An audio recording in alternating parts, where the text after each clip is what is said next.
fine. Alrighty, everyone, we're going to get started. Welcome, everyone. Thank you for joining us today. I am Lamecca Holmes, Director of the East Flatbush Community Partnership, and I'm grateful that you are all here with us today for our monthly meeting for the month of June. Today, for our agenda, we have our East Flatbush Community Partnership updates. We have two presenters. I'm going to try my best to pronounce the first name. I think it's Yomaha Gordon. And then we have Tyrone Thaddeus Brown. They're going to be presenting for us. We'll have our program updates and we'll go through next steps. Okay. Kai, you ready? I'm ready. Good morning, everybody. Register for our weekly newsletter. I will be placing links in the chat. We also have monthly meeting presenter form. I will also be placing hold on, let me start over. My name is Kai Puryear. I'm a community ambassador for East Flatbush Community Partnership. We have a monthly meeting presenter form that I'll be placing links for in the chat, and we also have a newsletter that you can also register for. We also send updates all the time. You'll receive it. Apply today to be our East Flatbush Community Resident Liaison. We would like our person to be a resident from one of our zip codes, either 11203, 11210, 11212, and 11226. This person will receive a $250 stipend every 3 months. Metric cards will be provided. They will attend monthly virtual and in-person meetings. Creole or Spanish speaking preferred. You don't have to be, but it is a huge help. Thank you. Our virtual open doors every second Thursday of each month at 7 p.m. It's a monthly virtual resource fair for East Flatbush residents to share information and access resources for families and communities to thrive. We also have multiple gift cards. We have raffles. For meeting login credentials, please contact Ms. Cindy Reed. Her information is on the screen. And here we are at this meeting, our general monthly meeting, which is every fourth Thursday of each month from 3 to 5 p.m. We have presenter, we have speakers, and we hope you have a great time here today. Thank you. We also have a website, which is, I'll place that in the chat too if you would like me to, guys. Please check it out. It's updated. We worked hard on it. Not me personally, but we worked hard on it, and we hope you like it. Thank you. Thank you, Kai. Cindy?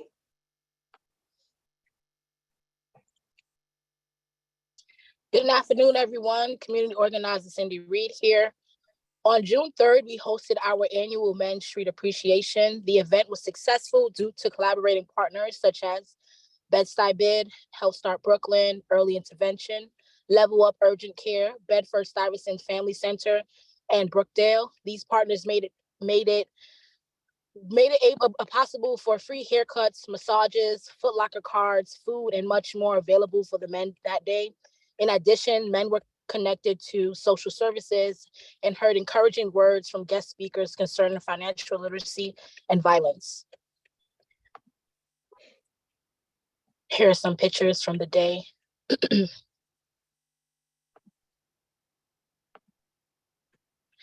We are hosting a community baby shower with our partners, the God Squad, also known as the 67th Precinct Clergy, and the Brooklyn Public Library, specifically the Rugby Branch. The event is free and open to pregnant mothers and families with children 6 months and younger.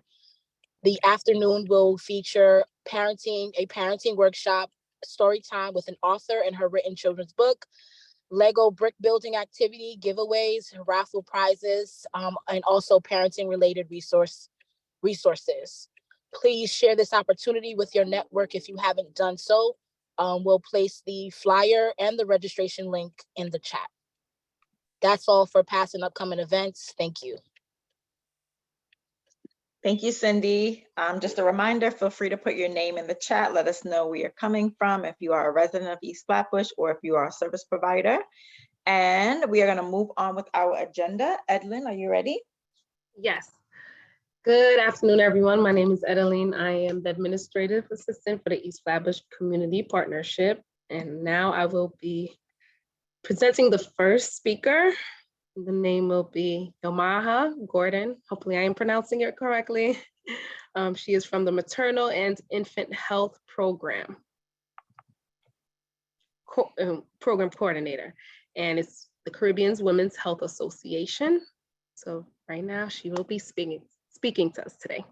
Yes, thank you so much. Hi. Hi. Hi, everyone. I'm Yomaha. Yes, as Adeline mentioned, I do work at the Caribbean Women's Health Association in our Women's Health Department. I oversee our breastfeeding program, our parenting program, and our birth justice defenders programming. Today, I will be presenting on fetal alcohol syndrome disorders, which falls under our parenting workshops. I can share my screen and we can get started.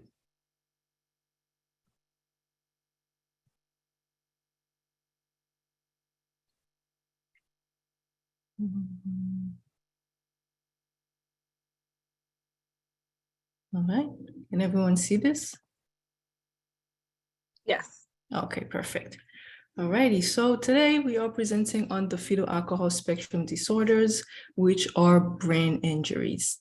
So as we all know, this presentation, well, before we move on, so I just want to mention that this presentation is by the Sudden Infant and Child Death Resource Center, and which is a program of Public Health Solutions.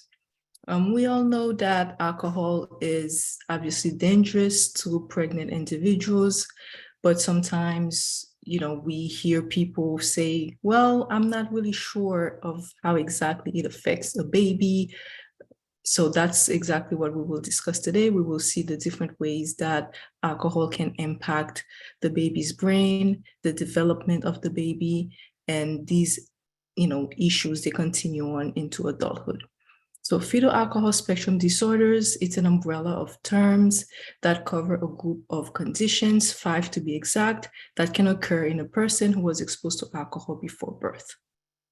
So the 5 conditions, they include fetal alcohol syndrome with confirmed maternal alcohol exposure. That's when the mother confirmed that she was actually drinking throughout her pregnancy.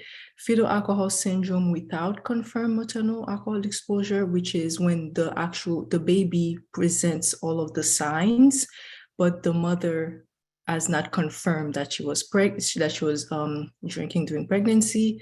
We have partial fetal alcohol syndrome with confirmed maternal alcohol exposure, which is the baby showing some signs, not the full signs, but it is confirmed that the mother was drinking. We have alcohol-related birth defects, which is any things that can result in disabilities, and those can be physical, intellectual, or developmental. And lastly, we have alcohol-related neurodevelopmental disorders, which are all conditions that can affect how the brain functions. So some facts of FASDs, they are 100% preventable. They are the leading known cause of preventable mental retardation. They are unintentional, and they can occur anywhere and anytime pregnant women drink. When you say unintentional, meaning that, a lot of times, some people, they may be pregnant, they do not know that they're pregnant until, a few months. But let's say you are, you are drinking, or heavily drinking during those times, you do not know that you're pregnant, so that's why it's unintentional. You're still causing, capable of causing harm to the baby with the alcohol, but you're not doing it on purpose because you are not aware of your pregnancy. So we convey the message that all alcohol beverages are harmful when it comes to pregnancy, and binge drinking is associated with higher incidences of stillbirth, and there's no proven safe amount of alcohol used during pregnancy. So when clients ask, is it okay if I drink, this number of like this glass of wine, or however, number of glasses that they may usually drink, we say there is no proven safe amount. We can't tell you that one drink a day is not going to cause anything. We can't really say that 2 drinks, is going to cause more harm than 1 drink. We just tell, clients, if you're pregnant or if you're planning to be pregnant, do not drink alcohol. So when we talk about binge drinking, so binge is 4 or more drinks on one occasion for women and 5 or more for men. So 1 drink can be either a 12-ounce, glass of beer, a 5-ounce glass of wine, or 1.5-ounce, glass of hard liquor. So if you have a combination of all of this, for women, if you have 1 glass, of beer, 2 glasses of wine, and 1, shot on, in 1 sitting, that's considered binge drinking. And for men, it's a combination or 5 or more for a man. So the cause of FASD, so the sole cause is women drinking alcoholic beverages with pregnancy. So alcohol is teratogenic, meaning that it is able to disturb the growth and development of an embryo or fetus. So in a report that was released to Congress in 1996, it was stated that of all the substances of abuse, which means, it includes cocaine, heroin, or marijuana, alcohol, it was shown that alcohol produces by far the most serious neural behavioral effects in the fetus. So when it comes to the brain, the impact that could impact the brain, alcohol, when we look at cocaine, heroin, and marijuana, alcohol showed the most impact on the brain. So who needs to know this information? Obviously, everyone. We do these workshops in schools, for organizations, for anyone really, women of childbearing age, women who have a history of alcohol or other drug use, if you're at risk, teenagers, men, everyone, because even if you're not you're not pregnant or you're not thinking of becoming pregnant, you're not of childbearing age, you may know someone who is pregnant or someone who has, an issue with alcohol, and you can actually educate these people if you know the information. When we talking about the effects of alcohol on an individual, it begins at an early age, such as elementary school. And the message is really simple. If you have a client, you just convey the message that if you're pregnant, don't drink. And if you drink, don't get pregnant. And, we will get into the different actual physical impacts of alcohol on the fetus. And you can see those and explain if you have clients who ask anything about alcohol and pregnancy. So the key is obviously prevention. You don't drink, obviously, if you're pregnant or if you're thinking of becoming pregnant.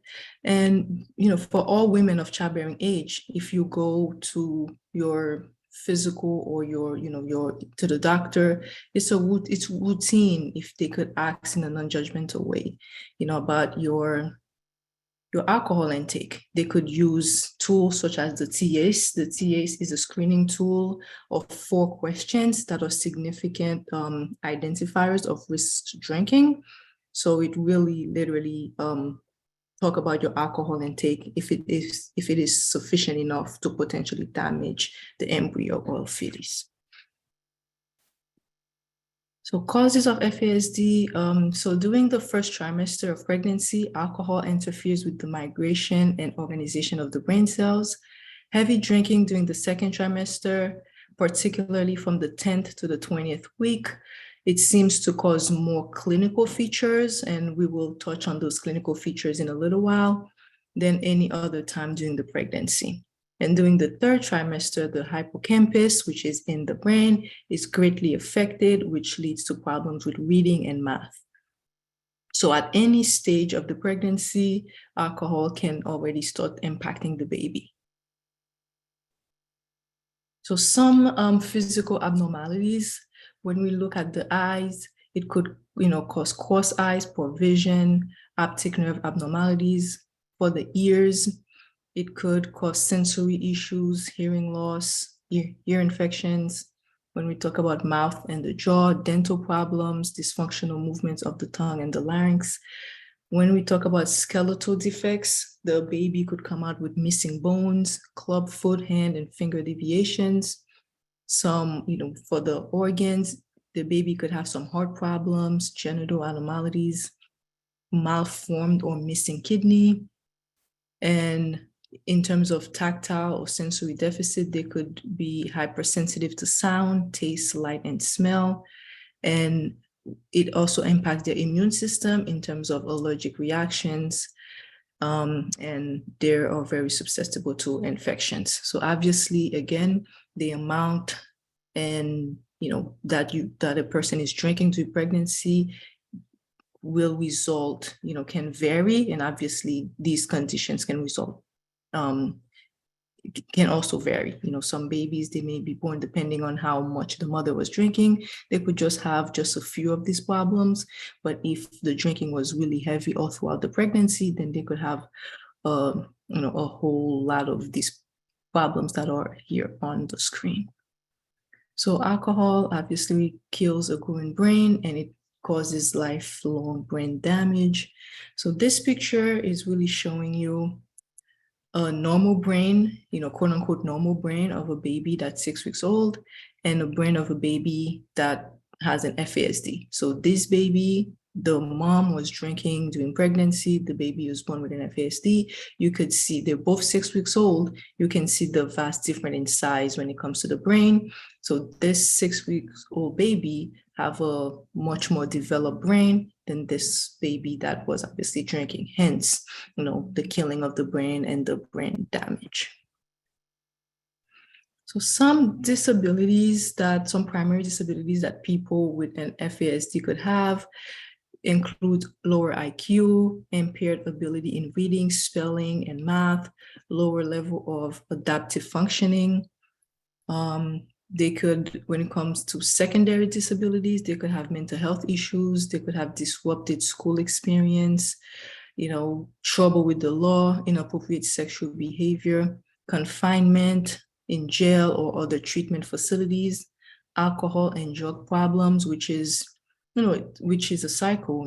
If the mom was pregnant, now the mom is pregnant, the mom was drinking, now the baby's born with an FASD, the baby's growing up, now the baby's becoming an adult, dealing with an FASD, all the challenges that come with it, that person may turn to alcohol and drugs to cope, hence, creating, a cycle.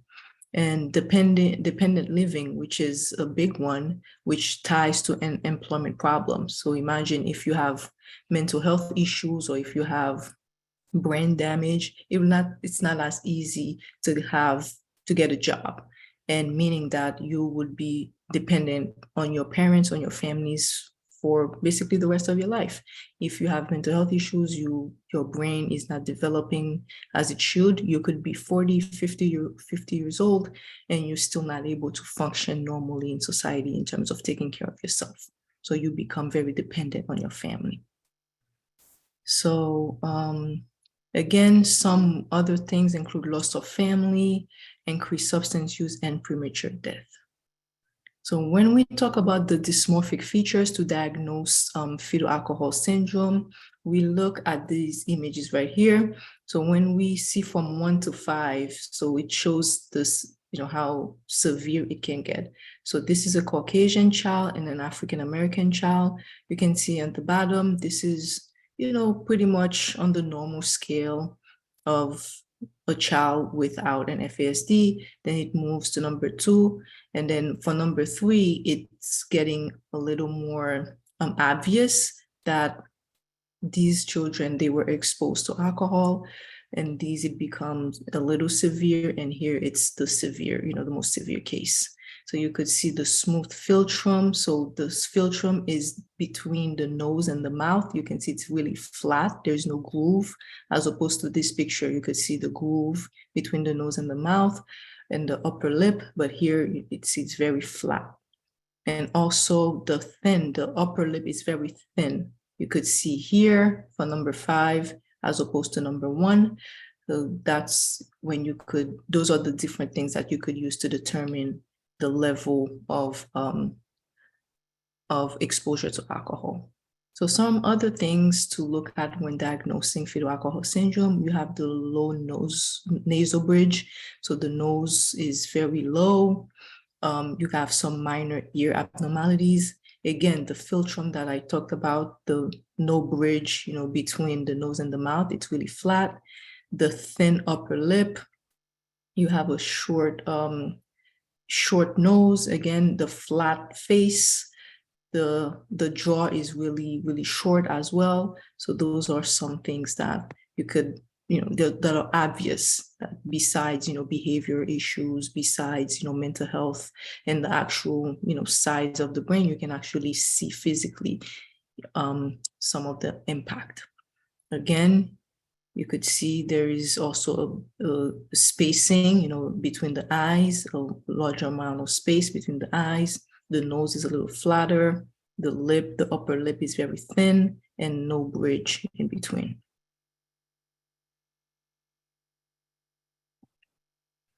And another one that we talk about is the small head. The head could be smaller. And again, the underdeveloped jaw. So this is a 5-day-old baby with an FASD. As soon as you see this baby, you can obviously see that something is wrong. You can tell, all of the physical abnormalities. So some difficulties for persons with an FASD include taking in information, storing information, recalling information, and using information appropriately in a specific situation. So this all comes back into the brain function. A lot of them, they do not complete tasks or chores. They may appear to be oppositional. They have trouble determining what to do in a given situation. A lot of them, they do not ask questions because they want to fit in, which makes sense. If you're a child, you're dealing with FASD, you're going to school, children can be mean, so you may just trying to fit in with other children because obviously other children can see that you are different, you look different, and that can cause some issue. Either you do not ask questions, or you don't stand out, or you just retract into yourself. Again, some other troubles that they can have, they may say they understand things when they do not. They could have trouble with verbally expressing themselves. They can misinterpret words, actions, or body movement. They have trouble following directions. Again, like I mentioned before, trouble with memories, trouble with doing things such as multiplications, type sequencing. So their school years could be very challenging, hence, the dependent living and not the inability to get a job. They could be sensitive, to sound. They could be upset by bright lights or loud noises. Any little things could annoy them. It could be a tag in a shirt, or a texture, or, the food that's a texture that they don't like. They could have a problem with those things, and that not just as children, but also as adults. They could be very clumsy as well. But we talked about, some of the challenges and the difficulties, but a lot of children with FASD, they also have a lot of strengths. They could be friendly, very likable. They could have the desire to be liked, helpful, determined, and they're not malicious. Again, if you have a 40-year-old that's operating at a, 7-year-old level, obviously, they will be very likable. They act like a child still. They're not malicious. Even the person is 40, they may do something you think that's harmful to someone else, but because their brain is operating at a 7-year-old level, they may not understand the severity of their action. So things that they do could, a lot of time it's not malicious. They could be very cuddly and cheerful, energetic and hardworking, spontaneous, curious, loving, caring. So all of these developing these strengths really take a lot of effort, takes a lot of family support, takes a lot of systematic efforts as well. A lot of early intervention efforts need to be put into these children for them to reach a level where they can function in society, where they can do stuff for themselves and as much as they can, so for them to develop that cheerful, that cuddly, for them to avoid like a really bad childhood or something, you need that support, a lot of it, not just from family, like I mentioned, but from the community, the society as a whole. They could be, very verbal. They're very kind with children and animals, and they can be able to participate in problem solving, again, with appropriate support. So you have to start early. If you have a baby that was born with FASD, as early as possible, you take on those early intervention classes, the programming, and all of these things just to get the child to develop as much as they can, given the severity of the FASD. So this statement is really important to look at. It's stated that the statement that FASD children do not grow up, but just get older with the same behaviors and patterns and needs is an important concept to understand. As a community, it is imperative to recognize, strategize, and plan for the future of these individuals in our society, which goes back to what I was saying before in terms of the support that is needed, because the child could be 40, but that does not mean they are acting as a 40-year-old, because of their brain that's been impacted by the alcohol, they're still very childlike. So you can imagine, as a child that needs a lot of support, that grown men or that grown women will also need a lot of support. Again, children with an FASD grow up, blaming themselves a lot of times for a disability that is 100% preventable, which is the key, 100% preventable. So if you are pregnant, you don't drink. If you are planning on drinking, and drinking is a big part of your life, we encourage people not to get pregnant and to seek help before even thinking of bringing the child into this world, because of all of these things that could go wrong. Right. So thank you so much, everyone. That was our FASD workshops. I will be putting my email address in the chat for anyone who have any other questions on the other services that we offer. Feel free to reach out. We have, again, breastfeeding workshops, breastfeeding support groups, parenting classes that are ACS approved. So if you have clients that are dealing with ACS cases and they need to take parenting classes, you can send them our way. Thank you so much. Thank you. Does anyone have any questions for you, Maha?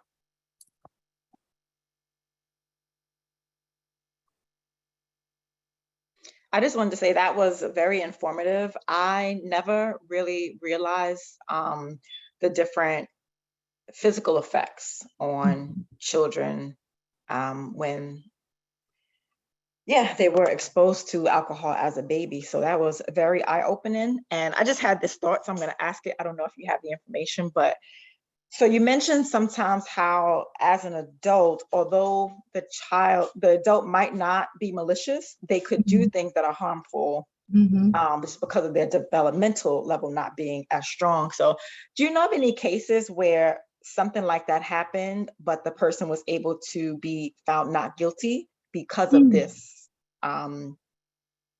Because of this challenge? Just curious. That's an interesting question. I don't know of any case, but now I'm also curious to find out if things like that happen. But again, going back to your, to your point of not knowing, that's a lot of the reactions that we get, when we do these workshops, because you could see someone with I've come across someone with, those physical abnormalities, but you may not have known that that's alcohol, or you could have think it could be any other any other condition, but there's most likely it is an FASD.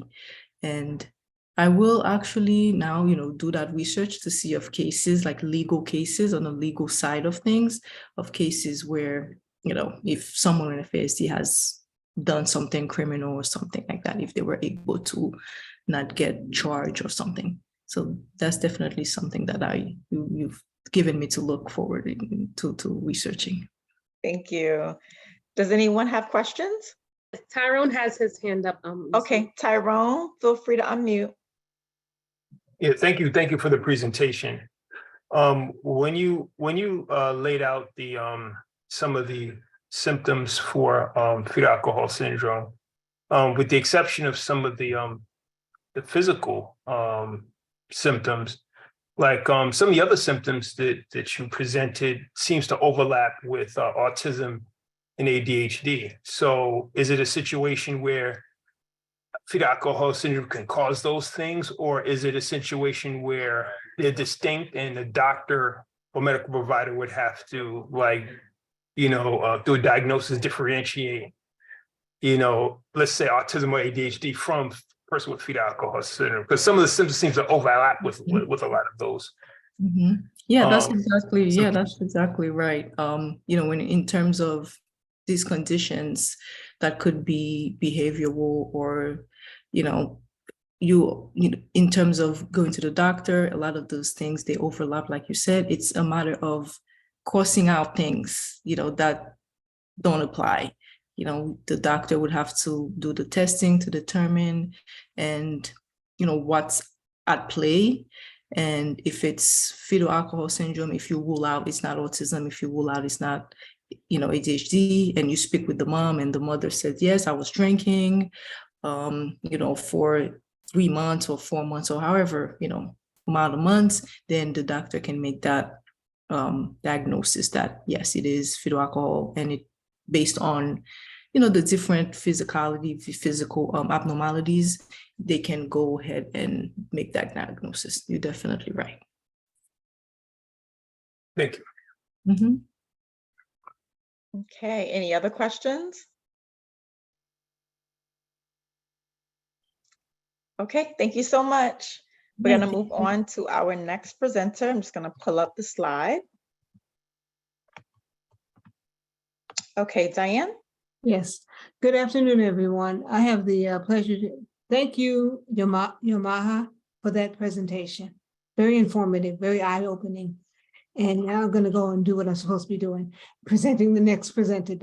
Tyrone Thaddeus Brown, PhD with Brooklyn Community Recovery Center, Phoenix House, New York, and Long Island. Dr. Brown? Yes, I'm here, coming on. Okay. Welcome. All right, thank you. May I get access to screen share?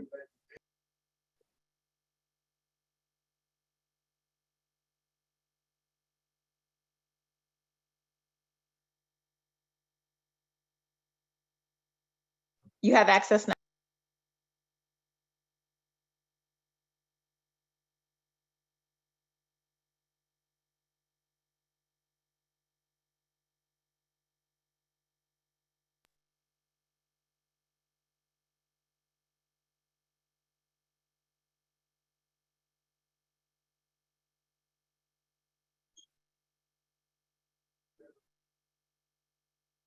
Good afternoon, everyone. Good afternoon.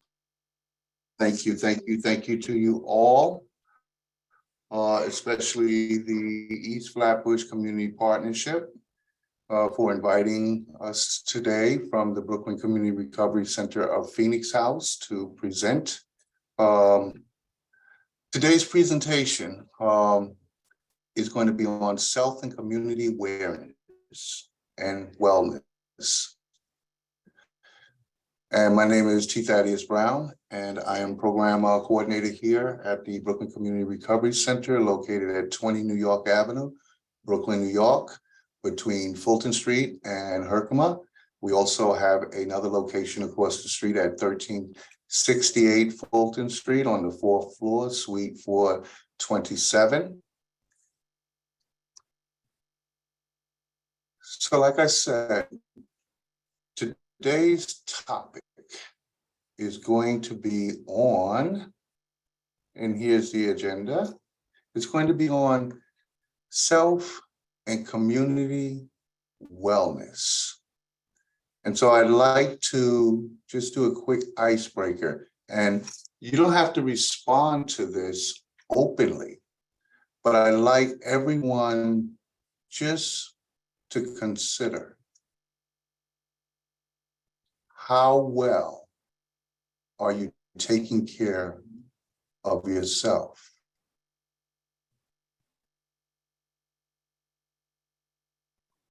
On a scale of 1 to 10, how well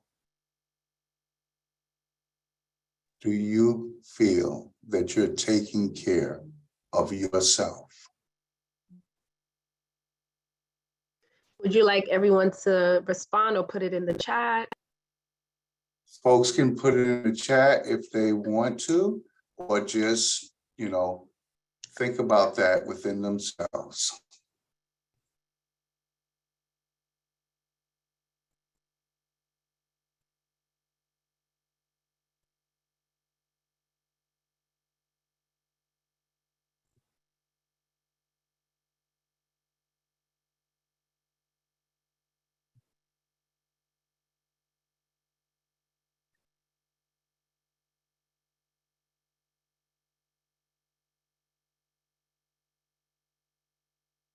Okay, I see some of the responses coming in. I see 8, 5, 7, 7, 7, about 6, 8, 7, 5, and 7. Well, that's amazing. That's awesome. That's fantastic. It's good that we're able to, from time to time, sort of take a look at that and, just do an honest assessment with ourselves in relationship to how well we're treating ourselves. Because I think that we all may understand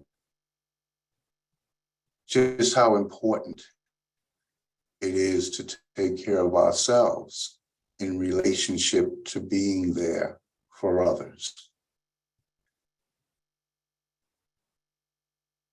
And to be able to make ourselves available to them for wherever they may be in their lives. So today's presentation is going to be a little bit about Phoenix House and who we are and some of the services that we do. It's going to be a little bit more about how we show up outside of the workspace. Because, as professionals, providers of services, we do pretty good, when it comes to meeting people where they are, within the roles and responsibilities of our, of our jobs. But today, let's maybe venture into how we're showing up off the clock and showing up in the lives of our families, our neighbors, and our communities. Are we bringing those same professional competencies, ethical standards? Are we approaching people and making ourselves available through a trauma-informed, culturally responsive lens? And I like to talk about this, and I like to sort of introduce this here topic because, it's been my own personal experience, that sometimes, much less now than in the past, I'm able to do all of this here, trauma-informed and culturally, responsive and, person-centered, type of care in the context of my work. You know, seeing things from the perspective of not what's wrong with you, but what's happened to you. But then oftentimes in the past have not been able to show up in the lives of those closest to me that I live with and around through that same vein. Especially when it's emotional connections, family, neighbors, even friends, community members in general. Somehow it would get flipped from what happened to you to what's wrong with you.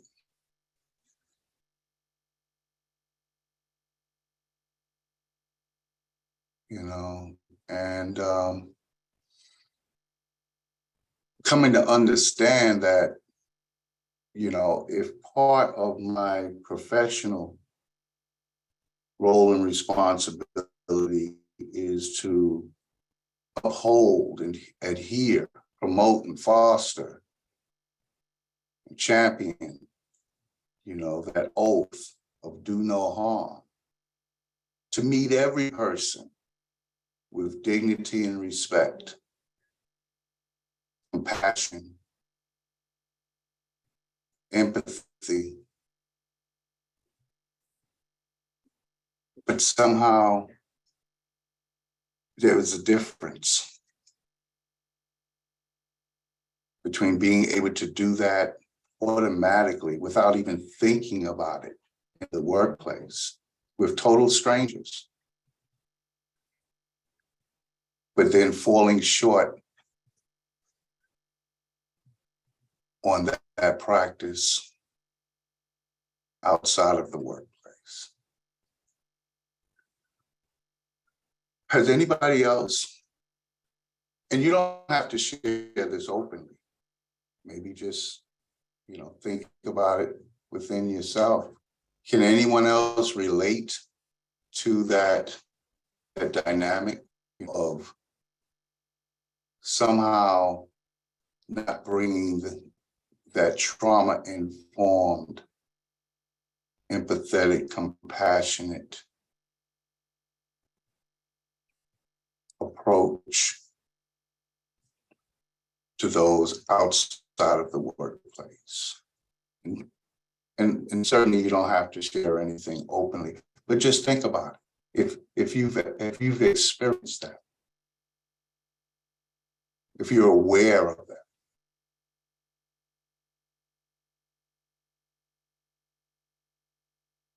in terms of showing up in the world.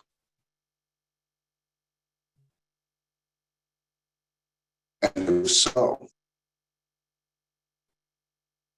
how might you think about, how do you think how that may impact on those that have experienced that from you? Just think about it. Because what we're really talking about here is community healing. You know, and I can rattle off, you know, Men's Health Month, LGBTQ Affirming Month, you know, Immigrant Awareness Month, Community Violence or Gun Violence Month, because all of those fit within, you know, June. You know, we can even talk about Juneteenth, you know, and all of that, you know. We can tie it into mental health and community and social responsibility. We can tie it all into that. You know, we're all read the news, hear the news. And beyond that, we see, we experience, we witness, we feel pain, hurt, the trauma, the lack of compassion, and unconditional positive regard that's happening all around us in our communities.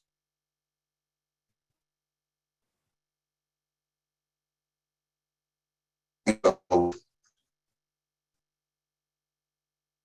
when and if I bring that lack of compassion and empathy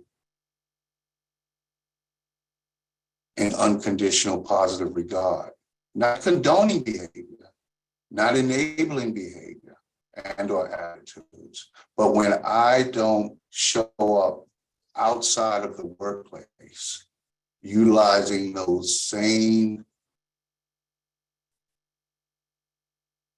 skills that I apply in the workplace,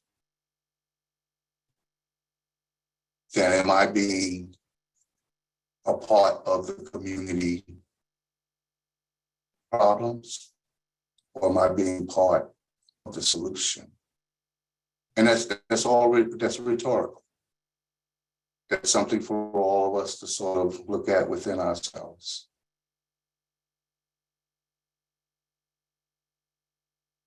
So let's just all hold that for a second, or let it go. But I just wanted to sort of put it out into the space, how important I've come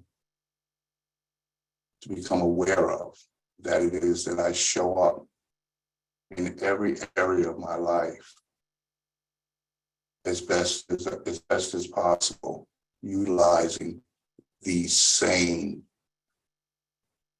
professional type skills when I approach other members of my family and community. That same compassion and empathy, and not what's wrong with you, but understanding what has happened to us all.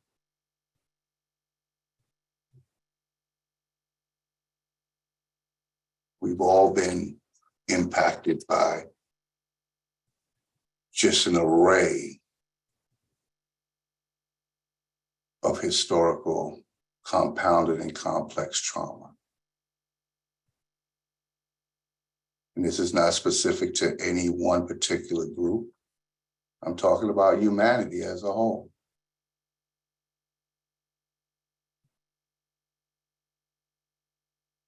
You know, and science is telling us today that, you know, there is an epigenetic,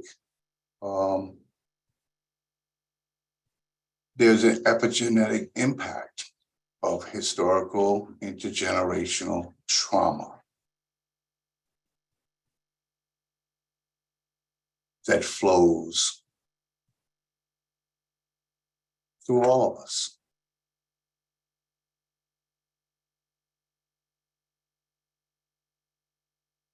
We have to continue to work to minimizing the new traumas and exacerbating old traumas, which there's no such thing as old trauma. It's trauma. Especially when engaging within our own families and communities. Just food for thought.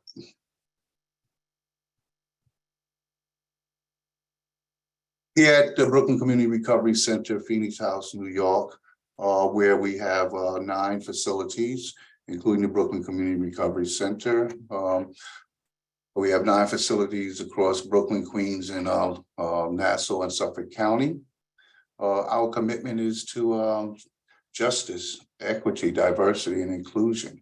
We didn't need a Jedi model for that. You know, that is the model in itself for treating each and every individual with dignity and respect. You know, call it what you want to call it, but you know, justice, equity, diversity and inclusion. As the Brooklyn Community Recovery Center, when I first came here in May of 2020, in the middle of COVID, the first thing that touched on my heart and in my vision was that if we're the Brooklyn Community Recovery Center, then we need to be respectful, reflective, and responsive to the entire diverse community of Brooklyn. And we have worked to uphold that to the best of our ability in the time that I've been here. Yes, we're part of Phoenix House. Phoenix House has a 55-year tradition, founded in 1967, and it comes with its own stigmas, just like substance use and mental health. Oh, Phoenix House. Well, we're Phoenix House of New York. We're not that Phoenix House from 20 years ago, 30 years ago, 40 years ago, 50 years ago, which was part of a national conglomerate of Phoenix houses. We are Phoenix House, New York, and there are other operating Phoenix houses across the country. Each one operates autonomously within that region.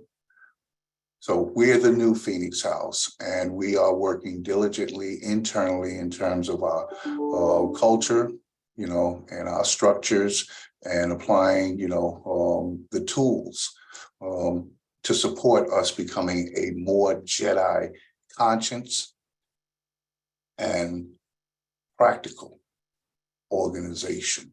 We're no longer the TC that has people down on their hands and knees, scrubbing floors with toothbrushes, or giving people haircuts, or have people in the kitchens, scrubbing pots for hours and breaking people down with the old philosophy, break them down so you can build them back up. We're not that Phoenix House anymore. We're the Phoenix House that operates from a person and family and community-centered approach. In Brooklyn, Phoenix House, New York operates the Brooklyn Community Recovery Center, which oversees the state opioid response network. Here in Brooklyn, we have 12 other partners. We definitely, we moved through SOARS 2, we're now under SOARS 3. We've gotten a few grants to be able to do this. Recently, we've been awarded funding to expand our recovery-oriented arts program, which is entitled the Art of Advocacy Program.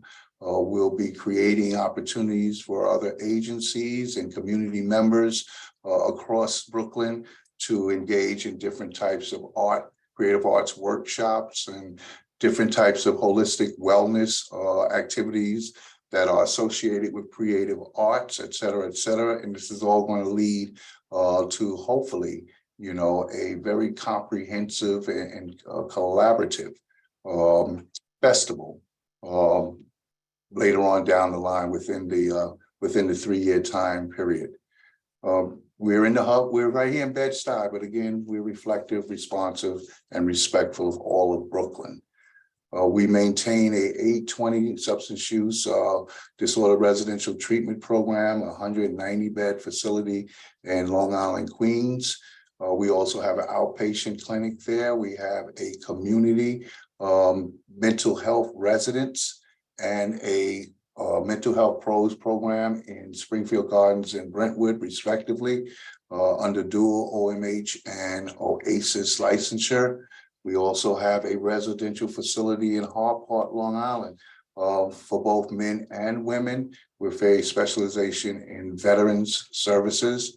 Another program out in East Hampton of outpatient, and a program in Ronkonkoma as well for women and men residential services. Here at the Brooklyn Community Recovery Center, we are non-clinical. We are staffed predominantly by New York State Certified Recovery Peer Advocates and Certified Peer Specialists under OMH. We practice a recovery-oriented approach under recovery-oriented systems of care lens, and we are funded by OASIS as well as SAMHSA and some other entities as well.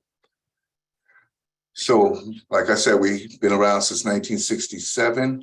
We are dedicated to restoring the personal dignity and self-pride because we believe that is inherent in each and every one of us.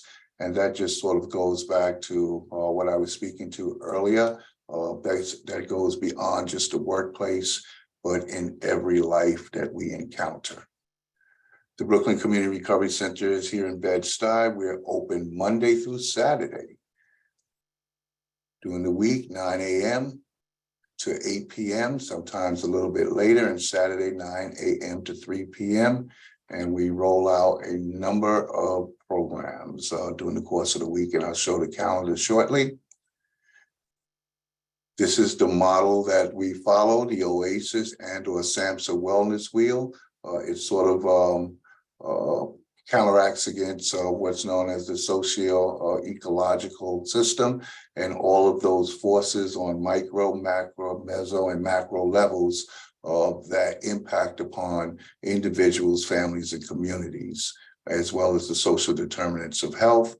So we sort of work through this here wellness model to impact on a positive way on the 8 dimensions of health, which is emotional, environmental, intellectual, physical, occupational, spiritual, financial, and social. And all of our programming is aligned with that holistic wellness.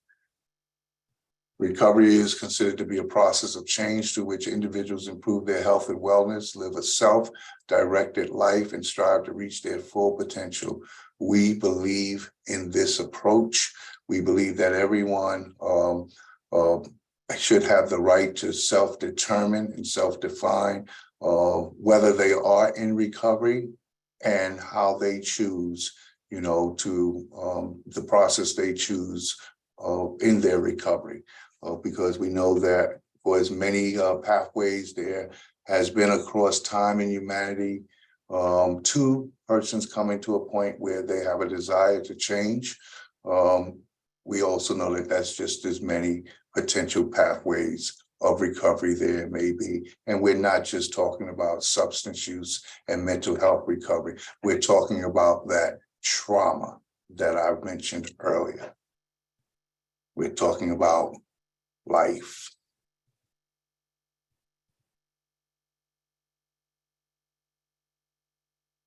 So this just goes back to the icebreaker. I want to thank everybody for participating in that. A little bit about stigma. This is the stigma tree, and it just speaks basically to all of the stigma that, whether we're aware of it or not, that we all are subject to. And it's not just stigma for substance use and mental health, it's stigma for all of the different areas of our lives that might be perceived in some way different and or a threat, and we're talking to others. And so there's that stigmatization. When you look at the tree, a healthy tree is one that is, again, able to fully express itself. And one that is not healthy is one that is oppressed and kept from achieving that full actualization, such as what we're seeing in our communities. Language of stigma that is unhelpful, is crazy, psycho, sick in the head, crackhead, dope fiend, substance abuser, which is language that we're trying to move beyond to a person who uses substances, whether a person is dirty or clean, how do we, where's that come from to define someone as being either dirty or clean? They can define themselves as that, but we shouldn't. Someone who is lazy, stupid, dumb, and retarded simply because they haven't, gotten to that place in life, where they become aware that maybe a change is needed within them. Or are able to make that change in a time that works for us in the manner in which we think it should happen. Our actions, our beliefs, and our perceptions, and how does that impact on others' ability to heal? We all know about vicarious trauma and burnout, how we work hard, doing what it is that we do to support to help and support, the people that we serve. We know that. And again, this goes back to the piece I introduced earlier, about how do we show up, outside of the workplace? Because if we're encountering, symptoms of vicarious trauma and burnout, or, compassion fatigue, within the workplace, due to the workplace, how does that translate when we're outside of the workplace, when we may be also experiencing vicarious trauma, burnout, and compassion fatigue, in areas of our bigger lives? So these are all perspectives for consideration. We should all know the signs and symptoms of vicarious trauma, and if we don't, they're easily accessible. And signs of experiencing burnout. What is wellness? Wellness is an active process of becoming aware of, beginning with self-awareness of, and making choices and decisions that promote a healthy and fulfilling life. Wellness is more than being free from illness. It is a dynamic process of change and growth. And I was having a conversation on Monday around some Juneteenth discussions, as it pertained to freedom and collective wellness, and in relationship to, I think we know that until everyone is free, no one is free. We've all probably heard that at some point, but to the degree that we are free, to the degree that we are well, per our own perception of what that might be within ourselves, or our conditions of satisfaction. But that's something else that we all, may want to consider, sort of a little bit of inspection on. To what degree am I truly free? And to what degree am I well? Because I hear a lot of people talking about, I'm well. How are you doing? I'm well. Well, what does that really mean?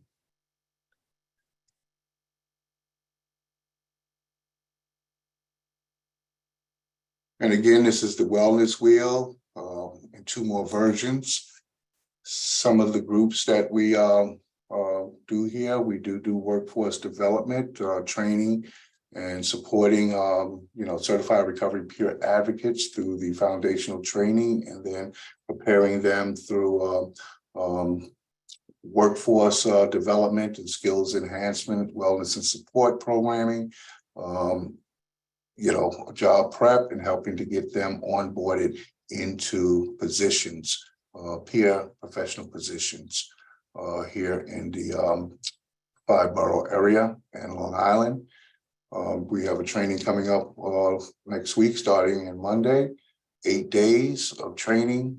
This will be our 8th cycle. Thus far, we've trained 95 people, and of those 95 people, about 60% are currently employed in the field, and about 40% of those have already gone on to get their full SERPA certification. The others are still SERPA provisionals. We have another training starting on August 28th. That flyer will be coming out soon. I'll make sure Lamarca has it, and Cindy.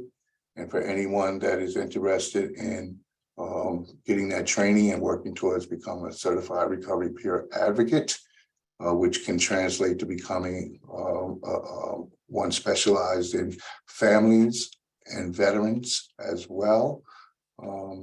We would be more than happy to work with you towards that goal. We run a number of support groups in addition to our holistic wellness groups, such as peer and professional development wellness workshop group. We run the SERPA comps exam study. It's not just for SERPAs or recovery coaches. It is open to all professionals working in the field, because these skill sets are compatible across the board, regardless of one's professional degree or discipline. and some other programming that we have here, one-on-one peer support services, which is the foundation of our work here. We have volunteer opportunities. Some other programs, again, the holistic wellness programs. We have telehealth wellness kiosks that are open to any member of the community or professional that needs to stop by and needs a safe space to conduct any form of business that is not of the nefarious nature. And then we have individual sensory kiosks. If anyone just needs to step in off the street and have a private place to just sort of unwind. If your feet hurt and you're on the block or in the area, feel free to stop by, you know, have a cup of tea, coffee, a healthy snack, you know, take your shoes off, sit back, listen to some relaxing music. And because that's what we're here for. We're here to bring any kind of benefit that we can to anyone, you know, that might help them to, you know, help them out during the course of their day and or their lives. We have a community closet, some great wardrobe that is constantly being recycled, brought in through donations. Everything's free here. Everything's free. You should never be asked for any type of monetary, anything monetary in this environment. Everything is free. And so let me come out of here for a second. I think I might have a minute left, if that.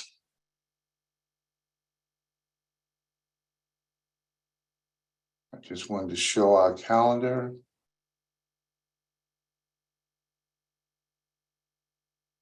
And then open it up for questions.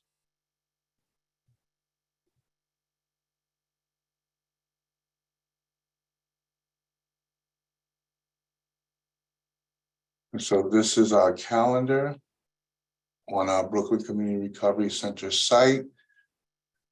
That's our lead Serpa to your left. And also our Recovery Center Wellness Manager in black. Standing behind him is our Community Outreach and Engagement lead Serpa. And sitting down is one of our social work intern, graduate with us from a couple of years ago that was hired after she completed her MSW. And now she is part of the team here. You can sort of preview all of this stuff yourself. If you go to this site, here is our monthly calendar for June. July will be out shortly.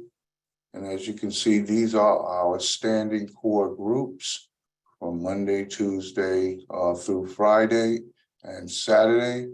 Mondays, we have a green chi chair, energy yoga, that is in person out in Long Island City at 11 a.m. At 2 p.m. we have Open Studio Creative Arts Group here at the center on 20 New York Avenue. On Tuesdays, we have 6:30 Exchange with Girls Just Want to Have Fun. That's online and in person. We also have Smooth Move Yoga, Mind Body Energy Center on Zoom on Tuesday nights. Wednesdays, a full slate. 10 a.m. Power Tai Chi on Zoom. 12 p.m. Alcoholics Anonymous in person at the center. 3 p.m. Balance Arte, Creative Arts Group with Dr. Linnell. In person here, 6:30 p.m. Narcotics Anonymous, the ties that bind in person here at the center. And 7 p.m. K Wellness Healing Exercises Group, Holistic Wellness Therapies. Thursdays, we have Phoenix Fitness in Brower Park by the Children's Museum at 10 a.m.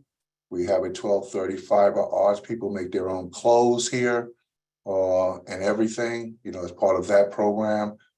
At 12:30, 6:30 p.m., we have Smart Recovery in person. And then we have our peer professional recovery, Serpa comps and exam prep class on Thursday evenings, which will be in about 2 hours from now. And Fridays, we have Her Story Women's Support Group in person here at the Brooklyn Community Recovery Center. They may still be doing it on Zoom, I'm not sure. And at 5 p.m., Community Solutions Support Group, which is really about individuals and the group taking a deep dive into observing one's own conditioning and how one has been conditioning by all of that trauma that I mentioned earlier. And then seeing, the possibility of change within oneself and the community. Saturdays is more professional wellness and development and a peer-led peer considerations. And these were all of our little side groups. And I don't mean to minimize them, but they were not small.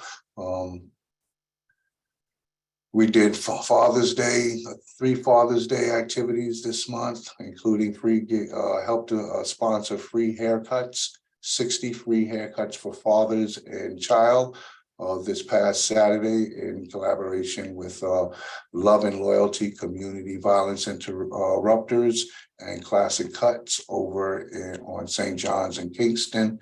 We're working on delivering some more Pride Month activities. Garden Club this Saturday, the 24th, here at the center at 11 a.m. And we have our training starting next Monday. And that's just a thumbnail of the things that, we are,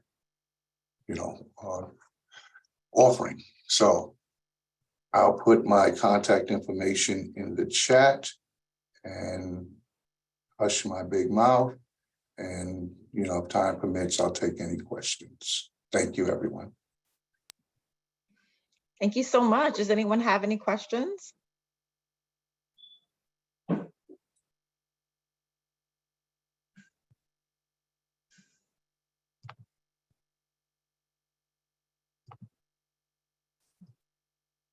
Hi, can you hear me? I have a question.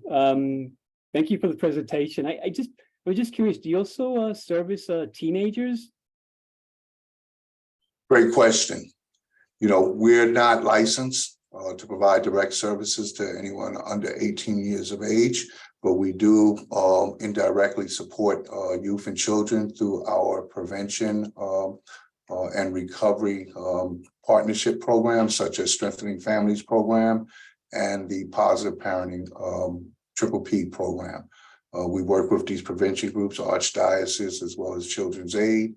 They provide the services to the parents so that the parents are better able to be more effective, parents to their children or grandchildren. And, also we have side activities while the parents are in those trainings and workshops, doing creative arts attached to that program.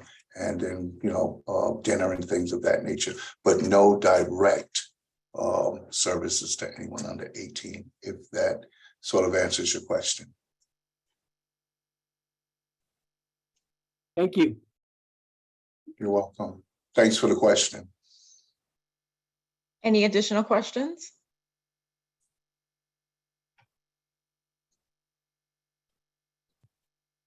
I do have one other question. And just out of curiosity, I guess I'm just curious how,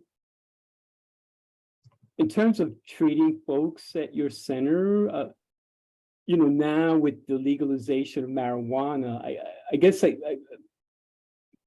how does that, I think for years, marijuana has always been considered like the gateway drug to everything else. So now it's been legalized. So how do you, I guess, work with folks where now a drug that was supposedly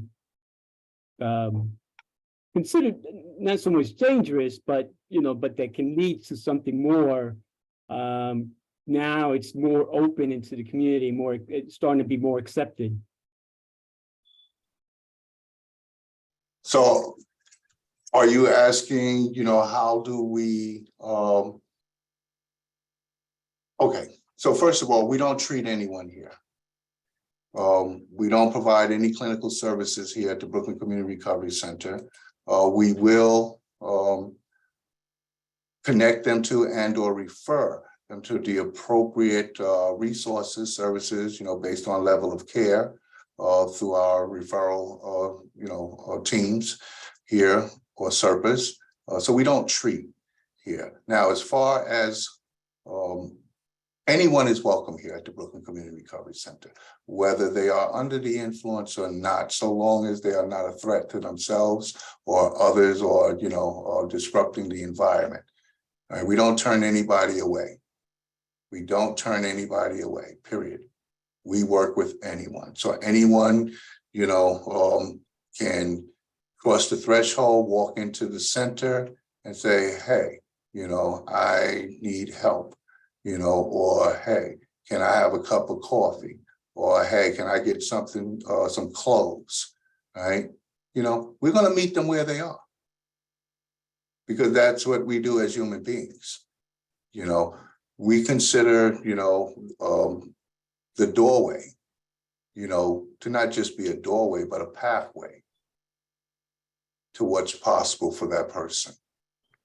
And for us to shut that door on them, would not be, would be counterproductive, or counter to what it is, what our mission and purpose is. So, anyone's welcome. Now, if a person becomes, disruptive and or, compromising the environment in some way, then we take the necessary approach, and that varies on an individual basis. It's going to be different for everybody. Nothing is ever really the same, across the board for everyone. We have to be able to meet people where they are, not where we think they should be. I hope that answers that question. Thank you. Okay, thank you so much. We appreciate everything you shared today. It was definitely great information. We're going to continue with our agenda for today. Thank you all. Thank you. You're welcome. Okay, so I would like to share some information about our governance team. And my purpose in sharing the information is to see if any of you are interested in being a part of it. So I want to go back all the way to 2019 when we started the East Flatbush Community Partnership. We began with a strategic planning team. And that strategic planning team helped us to develop a strategic plan, which we were planning to implement for 3 years. And then some members of that strategic planning team transitioned over and became part of our governance team. And so the governance team is a group of people that should include members of ACS, members of JCCA, which is our backbone agency, service providers, as well as residents of East Flatbush. And so at this point, we are definitely looking to expand the number of people that are participating on our governance team. And I just want to share a little bit about what that would look like. So one of the biggest things is that we would hope that person is definitely available to attend our monthly governance team meetings, which are held on every Tuesday, first Tuesday of the month from 3 to 5. Well, we actually normally go until like 4 o'clock. So like 3 to 4. And those meetings are held virtually. During those meetings, we discuss things like planning, upcoming events. We'll talk about the budget, how we're spending funding. And we also talk about how we can share resources amongst each other. And so those are some of the things that happen. It's really a place for someone who has a passion to help make decisions that are impacting residents of East Flatbush. Definitely a place where ideas are welcome. We move as a group where we collaborate together and make decisions together, right? So there's no one person leading the decision-making in that group, and that's what makes it very unique. In addition to attending the governance team meetings, we also would like for those individuals to be a little bit more committed, and meaning that they would even help us during our monthly meetings, taking a portion of that. You see how we have an agenda, we have a speaker, we have different elements of our monthly meetings. We would want people of the governance team to take part in that as well on a consistent basis. and also attending our events and helping to promote them, sharing them with their network, and really helping us to spread the word. So I'm going to pause there for a moment to see if there are any questions. And then if anyone is interested in learning more about the governance team, you can definitely email me. And Edlin, if you can please put my email address in the chat, and you all can reach out, and then we can definitely have a follow-up conversation. But we're looking to definitely expand that group. So does anyone have any questions about what I shared so far?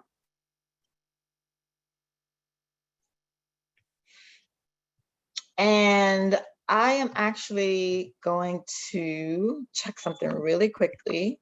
Hi, Lameka, it's Charlene. Yes, Can I say Charlene, something I was reference? looking for someone who actually was on the governance team. Charlene, definitely say what you wanted to say, but if you can share about your experience in being part of the governance team, that'd be very helpful. Okay, so it's a great opportunity. We're looking for individuals from the community who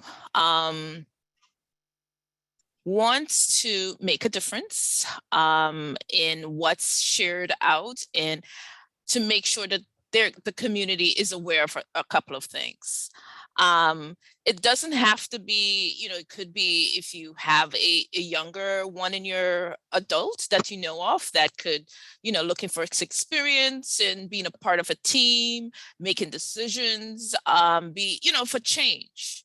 We're welcoming individuals. It is open. Yes, we have to look for the diversity. We're looking for diversity in our team members to represent different groups. We all know the makeup of our community. So we wanted to make sure that we have individuals servicing and making decisions and educating the community in a way so that they can, feel value. So that's what the team is about. It's a great team. I've been part of the team since the beginning, so I encourage others to join. So if anyone here from a school, if you have a great parent for your school that loves to, take part, take in charge, sharing ideas, this would be a great team for them. So please, you can reach out to Lameka and the team and, make your recommendations. If you're from an agency and you have a client, that's also too. Wants to make a difference, wants to see improvement in the neighborhood, also reach out to Lameka. So that's my spiel for today, and I hope everyone enjoy, and please do reach out, and thank you so much. Thank you, Charlene. I appreciate you. You definitely covered some points that I missed, so thank you for that. Okay, does anyone have any questions about the governance team at this point?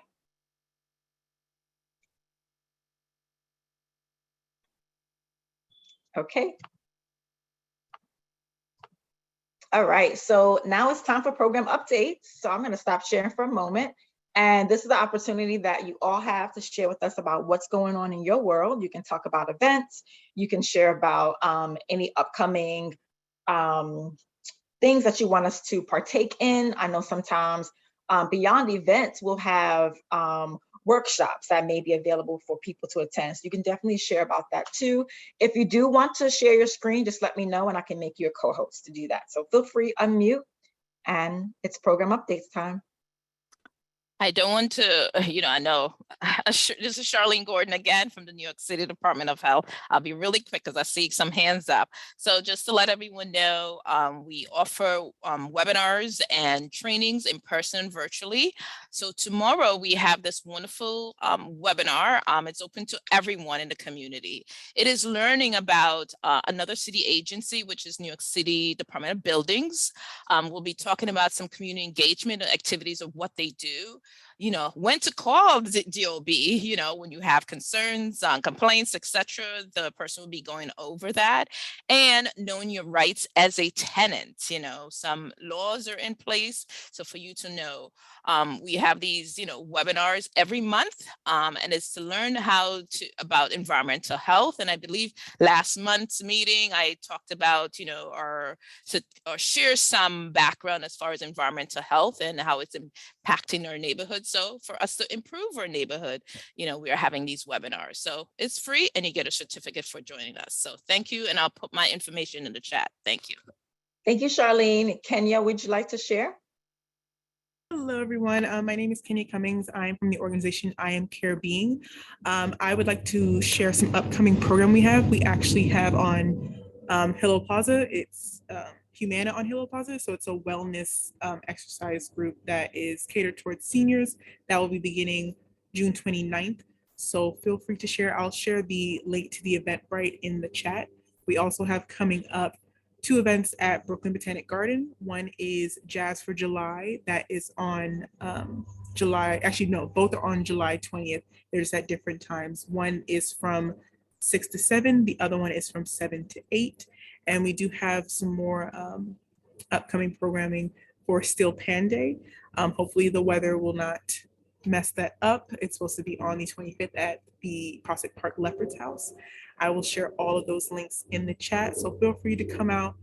And if also you know anybody who would be interested in the senior classes, that will be every Thursday, beginning June 29th from 10 a.m. to 1 p.m. So if anybody, and it's not everybody can come, but we definitely were trying to really get more of the seniors out there and becoming more healthier and everything like that. But I will drop that information in the chat as well as my contact information. Thank you. Tyrone, you're up next. Good afternoon, everyone. This is Tyrone McDonald from Neighborhood Housing Services of Brooklyn. Just a couple of updates here. Next week, on Tuesday, on June the 27th at 6 p.m., it's in person.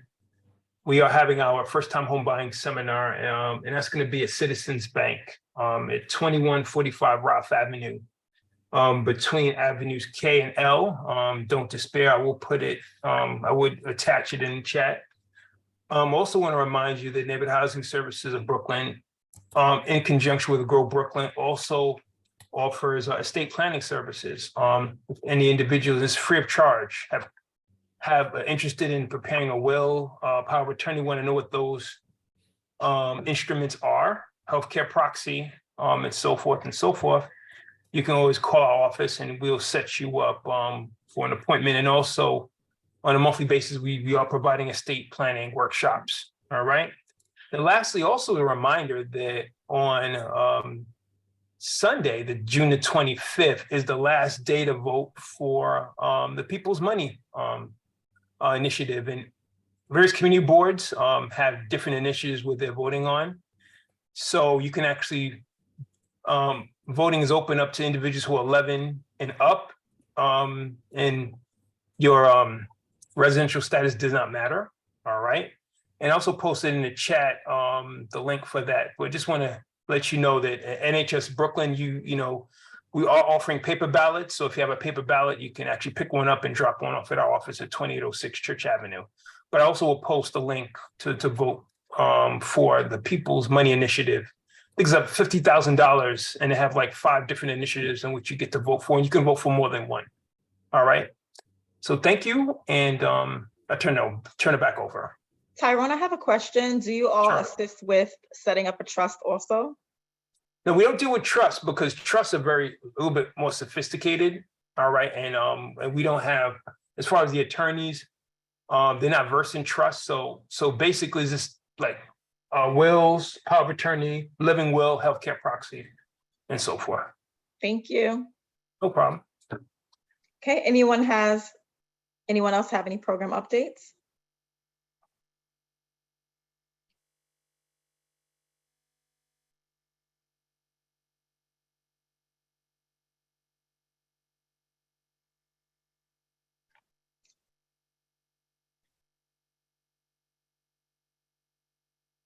Okay, anyone else?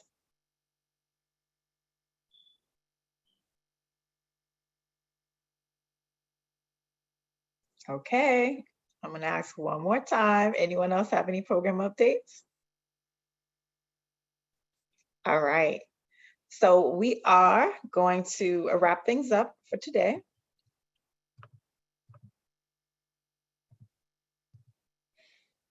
As usual, definitely reach out and connect with us on social media if you are not doing so already. We are on Facebook and Instagram. Our handle is East Flatbush Partnership. Our next meeting is July 27th at 3 p.m. And our zip codes for our catchment area are 11203, 11210, 11212, and 11226. And I'd just like to remind everyone that if there is a resident that you may be working with that does not live in these zip codes, but they are living in a zip code that doesn't have a partnership, we can definitely still assist them. If they're living in a zip code that has an existing partnership in Brooklyn, we will get them connected, or any of the 5 boroughs. I just wanted to put that out there as well, that we don't want to leave people hanging without connecting with the resources that they need. Okay, so I'm going to stop sharing my screen. I'm also going to leave the Zoom open for a few minutes in case any of you would like to connect with each other, but I am going to stop the live, and I'm also going to stop the recording. So at this time, if you have a question for anyone that is still on the meeting, or if you want to connect with anyone, feel free to do so now.